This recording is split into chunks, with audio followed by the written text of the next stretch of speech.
ইলিশ মাছটা দেখতে কিন্তু দারুণ লোভনীয় হয়েছে, খেতেও কিন্তু দারুণ হয়েছিল।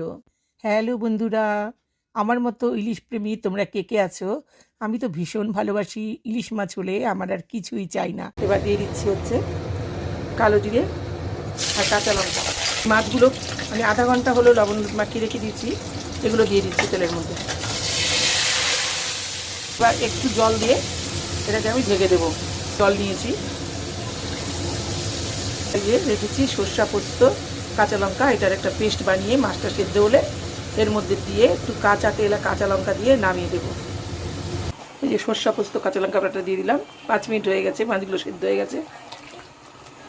এবার একটু কাঁচা তেল দিয়ে আর কাঁচা লঙ্কা দিয়ে 2 মিনিট ফুটাবো।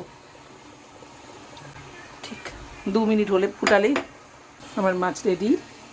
টাটা। ভিডিওটা দেখার জন্য অনেক অনেক ধন্যবাদ।